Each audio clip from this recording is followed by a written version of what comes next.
एकादशी कब की है? अब की बार जो इस महीने की एकादशी है उसका नाम है उत्पन्ना एकादशी।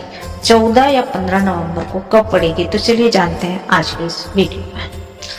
दोस्तों, उत्पन्ना एकादशी का व्रत रखने से व्यक्ति के जीवन में दुख दर्द दूर होते हैं और सुख समृद्धि का आगमन होता है। तो सबसे पहले जान लेते हैं तिथि व शुभ। तो हिंदू पंचांग के अनुसार मार्गशीर्ष मास के कृष्ण पक्ष की एकादशी जो तिथि है 15 नवंबर 2025 को पड़ेगी। सुबह 12:49 पर शुरू हो जाएगी 15 तारीख को और 16 नवंबर को तड़के यानी कि 2:37 पर समाप्त हो जाएगी। तो उदय तिथि के आधार पर अगर देखी जाए तो एकादशी व्रत 15 नवंबर 2025 यानी कि शनिवार को रखा जाएगा। अब बात करते हैं पारण के समय की। तो उत्पन्ना एकादशी का पारण आप करेंगे तो उत्पन्ना एकादशी के व्रत का पारण दोपहर 12:38 से दोपहर 2:49 तक कर सकते हैं।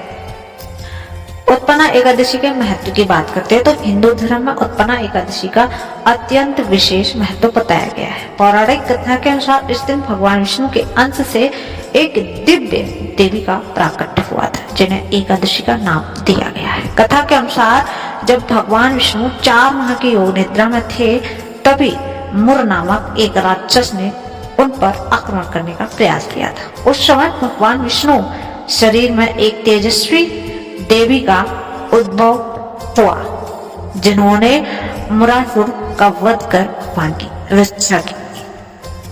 तो इसलिए उत्पन्ना एकादशी मनाई जाती है। योग निद्रा से जागने पर विष्णु भगवान देवी से प्रसन्न हुए और उन्हें एकादशी देवी के रूप में पूजित होने का वरदान किया। इसी कारण मानता है कि जो व्यक्ति इस दिन विधिवत एकादशी व्रत रखकर भगवान विष्णु की आराधना करता है उसे दुख दर्द से मुक्ति मिलती है और जीवन में सुख समृद्धि और सौभाग्य का वास होता है। अब बात करते हैं इसके मंत्रों की।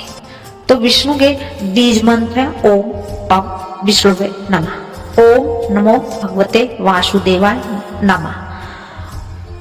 तो ये मंत्र है, आप इनका उच्चारण कर सकते हैं।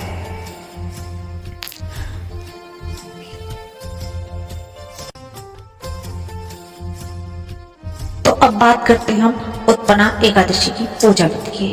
तो अगर आप भी उत्पन्ना एकादशी पे पूजा करना चाहते हैं तो सबसे पहले अगर आप व्रत रखना चाहते हैं तो दशमी के दिन जब आप शाम को खाना खाते हैं तो आप सात्विक और भोजन करें और ब्रह्मचर्य का पालन करें।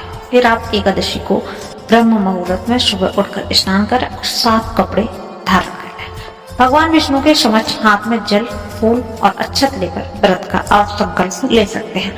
भगवान विष्णु की प्रतिमा स्थापित करें, उन्हें रोली चंदन अक्षत पीले फूल और फल और तुलसी दल अर्पित करें। फिर आप ओम नमो भगवते वासुदेवाय मंत्र का जप करें। इसके बाद एकादशी की व्रत कथा पढ़ें और अंत में भगवान विष्णु और माता लक्ष्मी की आरती करना ना भूलें। इस दिन केवल फलाहार ही करना चाहिए। इस दिन चावल का सेवन वर्जित माना गया है। अगर हो पाए तो रात के समय भी भगवान का भजन कीर्तन करें। अगले दिन यानी कि 16 नवंबर को जब द्वादशी तिथि लग जाएगी तो शुभ मुहूर्त में ब्राह्मण को भोजन कराएं और दान करें। इसके बाद व्रत का पारण करें। पारण हमेशा हरिवासर यानी द्वादशी तिथि को करना चाहिए। पूजा मंत्र की हमने आपको बताई दी है, ओम नमो भगवते वासुदेवाय, सबसे सरल और सहज मंत्र जो आप उसका जप भी कर सकते हैं।